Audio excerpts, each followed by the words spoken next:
Welcome back to our training on SQL. In our previous class, we talked on data. We had introduction to data, and we were told what data is all about. And we also talked about the different types of data. So for this class, we are going to be looking at the data analysis toolkit and also database management system. Looking at these two topics. So we have a lesson outline here. We see data analysis and what does the job entail. A day in the life of the data analyst software, SQL and Excel. At the moment, we are looking at SQL. Brief software history, industrial use of each software. So this is basically the outline for this aspect of the training. Remember, I told you that our topic for today is the data analyst toolkit. Data analyst toolkit. We are looking at SQL. For this training, we shall be looking at, for this training under data analysis, we shall be looking at just two of the toolkit listed here, the SQL and Excel. Now, the other toolkits, you can take up further trainings on those other ones subsequently. So for the SQL, we already told that the meaning of SQL is structured query language. And we have the history here. SQL was first developed as SQL, structured English query language, in the 1970s by the IBM researchers Raymond Boyce and Donald Chamberlain. SQL later became popularly known as SQL in the 1990s. General uses querying databases. It is used to query databases. So common types of SQL, we have the NoSQL, MySQL, PostgreSQL, etc. For this training, we shall be using the PostgreSQL rather. For this training, we shall be using the PostgreSQL to query data. We shall get that with time. So we have our Excel, another data analysis toolkit. Excel, Microsoft Excel is a spreadsheet application developed by Microsoft. What are the uses? It can be used for calculation, can be used as a graphing tools, pivot tables, macro programming via Visual Basic for applications. So we have other data analysis toolkit. We have the Power BI and Tab View. These are data visualization tools built by Microsoft and Tab View respectively. They are mainly used for data visualization and business intelligence solutions. They are very important for creating charts and directly into the database. Then there's the Python. Python is an interpreted high-level programming language. Its design philosophy emphasizes code readability with use of significant indentation.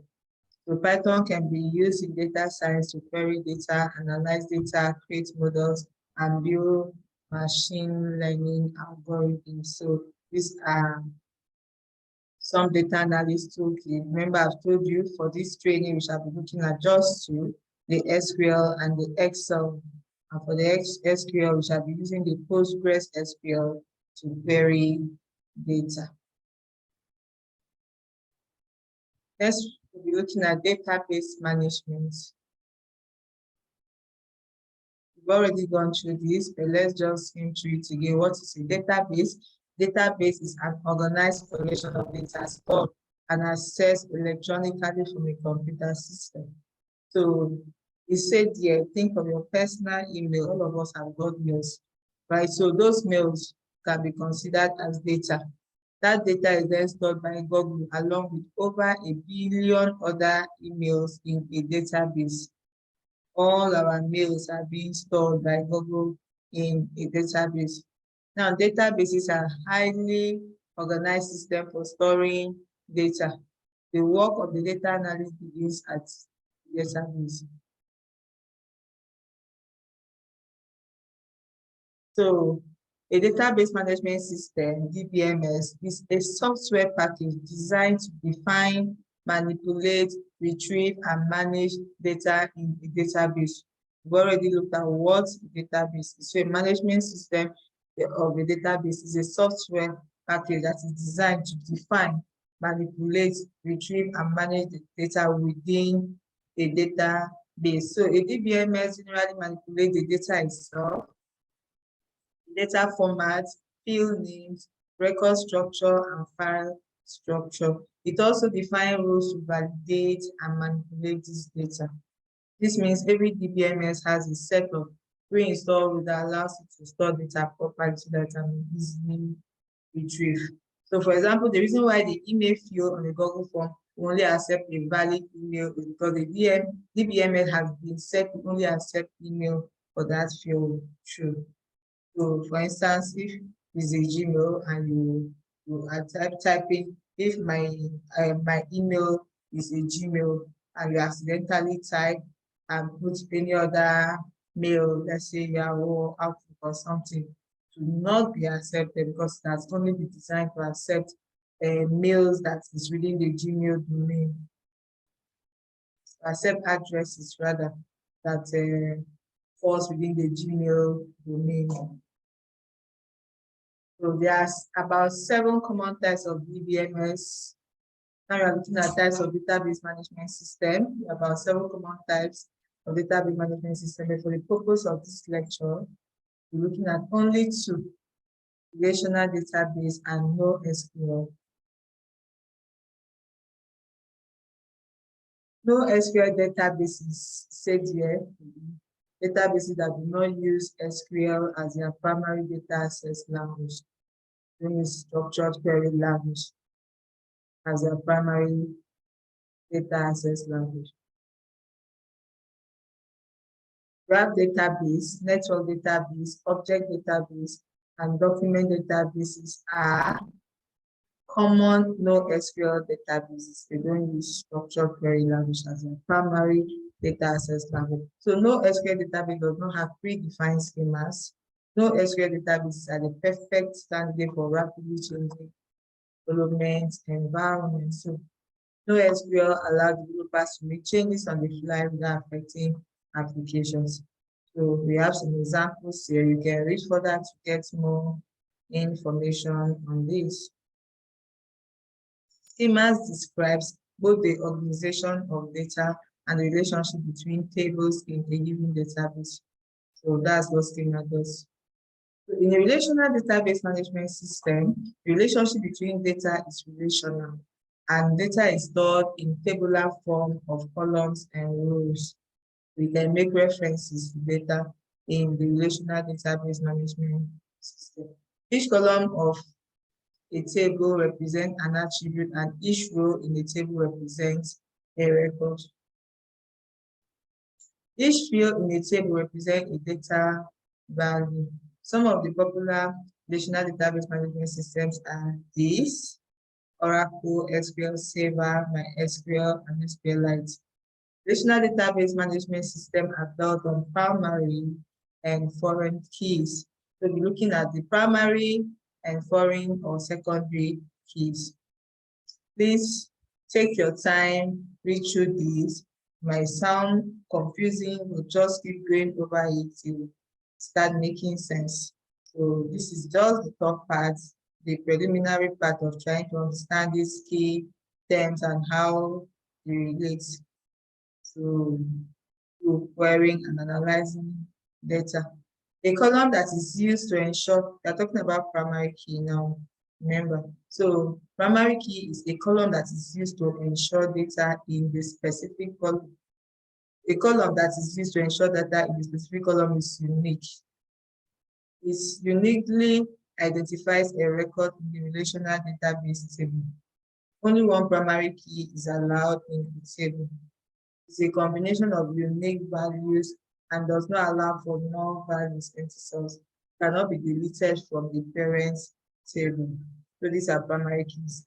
Now, secondary key on the other side is a column or group of columns in a relational database that provides a link between data in 2 tables. provide a link. It refers to the field in a table which is the primary key of another table. More than one foreign key are allowed in a table, while only one primary key is allowed in a table. More than one foreign keys are allowed in a table. It can contain duplicate values and a table in a relational database and can contain empty cells. This one contains only unique values and does not allow for empty cells. So it can be deleted from the table, but this one cannot be deleted from the parent table. So these are just the differences between the two, primary key and foreign key.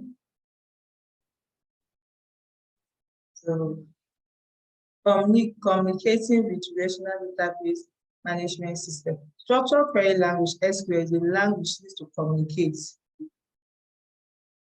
relational database management system. I hope we got that. Structured query language is a language used to communicate with relational database management system. This includes the setting, updating, deleting, and searching tables. Relational databases work on each table that has a key field that uniquely indicates each row. Now, these key fields can be used to connect one table of data to another. All of this is done using structured query language. So just understand that structured query language is a language that is used to communicate in the relational database management system. So yes, say yes, a language, give yourself time to learn it, and like a language, it can only be learned via repetition and practice. I've said it before. You have to go over and over and over again, and then you keep practicing. That's why I say for this lesson, it's compulsory that you must own a laptop. Without owning a laptop, there's just no way you can learn structured query language, because everything being done here has to be done practically. So we have our first assignment. What are the other types of database management system? List and list other NoSQL packages. What are the cons of NoSQL database management system? Explain the use of Neo4j. Now, this assignment will be submitted not later than midnight of Sunday. And this assignment is compulsory for everybody that is undergoing this data analysis training class. Please take note, this assignment is compulsory. It must be attempted by everybody. This is where we know who is really cut out for this. Not everybody, sorry, yes, I encourage all of you, by the end of the day, not everybody is cut out to be a data analyst. If you lack resilience, you don't have the ability to push yourself towards achieving set goals, you find it difficult to go here. But I want to encourage us, it's possible. It's not impossible, it's possible. You can do it, you have it in you to do it. So you have to prove that by first of all doing this assignment and making sure to follow up on all subsequent assignments, because like I said, the more you practice, the more you read, the more you get to learn. Thank you for staying with me to the end of this class. Don't forget to subscribe to my channel if you don't have it, if you've not already done so. And then remember, we'll be having live sessions where we can be doing or answering some of your questions in real time. And this can only be done if you have a grand number of subscriptions. So please subscribe to my YouTube channel, and then I'll see you in the next class.